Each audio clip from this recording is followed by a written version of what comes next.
Hello, ഇന്ന് ഞാനൊരു ചിക്കൻ്റെ റെസിപ്പി ആയിട്ടാണ് വന്നിട്ടുള്ളത്. നല്ലൊരു അടിപൊളി ചിക്കൻ ചട്പട്ട ഫ്രൈഡ്. അപ്പോൾ ഇതിന് വേണ്ടി ഒരു ബൗൾ എടുത്ത് അതിലേക്ക് 1/2 ടീസ്പൂൺ ഇഞ്ചി ചതച്ചതും 1/2 ടീസ്പൂൺ വെളുത്തുള്ളി ചതച്ചതും 2 ടേബിൾ സ്പൂൺ മുളക് പൊടി, 1 ടേബിൾ സ്പൂൺ മല്ലിപ്പൊടി, 1/2 ടീസ്പൂൺ മഞ്ഞൾപ്പൊടി, ആവശ്യത്തിനുള്ള ഉപ്പ്, 1 ടീസ്പൂൺ കുരുമുളക് പൊടി, 1 ടീസ്പൂൺ ഗരം മസാല, പിന്നെ ഒരു 1/2 ടീസ്പൂൺ നമ്മളെ നല്ല ജീരകമുള്ള അതിൻ്റെ പൊടിയും, പിന്നെ 1.5 ടേബിൾ സ്പൂൺ തൈരും, 1 ടേബിൾ സ്പൂൺ ടൊമാറ്റോ സോസും, പിന്നെ നമ്മൾ കഴുകി വൃത്തിയാക്കി വെച്ച ഞാനിവിടെ 1/2 കിലോ ചിക്കനാണ് എടുത്തിട്ട് അതും ഇട്ടിട്ട് നല്ല പോലെ ഇതൊന്ന് മാരിനേറ്റ് ചെയ്ത് വെക്കുക. മാരിനേറ്റ് ചെയ്ത് ഒരു 2 മണിക്കൂർ റെസ്റ്റ് ചെയ്യാൻ വെക്കുക. അങ്ങനെ ഞാൻ 2 മണിക്കൂറിന് ശേഷം പിന്നെ അത് ഫ്രൈ ചെയ്യാൻ നിൽക്കുന്നുണ്ട്. ഒരു ഫ്രൈ പാൻ അടുപ്പിൽ വെച്ച് അത് ചൂടായി വന്നാൽ അതിലേക്ക് നമുക്ക് ഓയിൽ ഒഴിച്ചു കൊടുക്കാം.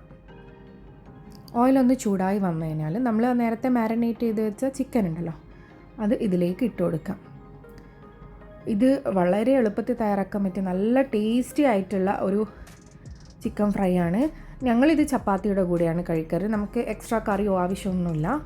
ഇതും കൂട്ടിയിട്ട് തന്നെ ചപ്പാത്തി കഴിക്കാൻ പറ്റും. അപ്പോൾ ഇതാ ചിക്കനൊക്കെ ഇട്ടതിന് ശേഷം ഞാനൊരു 10 മിനിറ്റ് മീഡിയം ഫ്ലെയിമിൽ വെച്ചിട്ട് അടച്ച് വെച്ചിട്ട് വേവിക്കുന്നുണ്ട്. അപ്പോൾ ചിക്കനിലുള്ള വെള്ളമൊക്കെ ഇറങ്ങി വരും. ഇനി അതൊന്ന് ഒരു 10 മിനിറ്റ് ആയതിനു ശേഷം നമുക്കതൊന്ന് തിരിച്ചിട്ട് കൊടുക്കാം.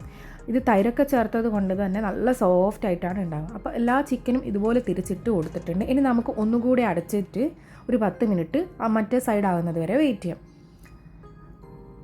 അങ്ങനെ 10 മിനിറ്റിന് ശേഷം ഞാൻ അടുപ്പ് തുറന്നിട്ടുണ്ട്. അപ്പോൾ ആ ഒരു സൈഡും നല്ലപോലെ ആയിട്ടുണ്ട്. ഇനി നമുക്ക് ഇതിനെ ഒന്ന് ചെറുതായിട്ടൊന്ന് ഇളക്കി കൊടുക്കാം. അപ്പോൾ അത് എണ്ണയൊക്കെ തെളിഞ്ഞ് വരുന്നത് നിങ്ങൾക്ക് കാണാൻ പറ്റും. അപ്പോൾ ഇത് ചിക്കൻ ഇനി ഇതിൽ നിന്ന് തന്നെ ഒന്ന് നല്ല പോലെ ഒന്ന് മൊരിഞ്ഞ് വരണം.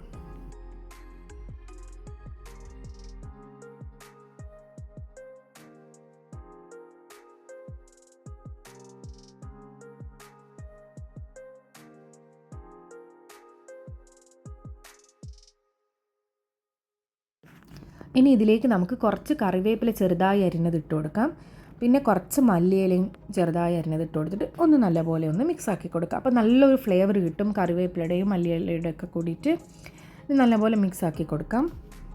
അപ്പോൾ നിങ്ങൾക്കിത് കാണുമ്പോൾ തന്നെ മനസ്സിലാവുന്നുണ്ടാവും ആ ചിക്കൻ്റെ വെള്ളമൊക്കെ വറ്റി ഓയിൽ തെളിഞ്ഞ് വരുന്ന നല്ല ചിക്കനൊക്കെ നല്ല മൊരിഞ്ഞ് വരുന്നുണ്ട്.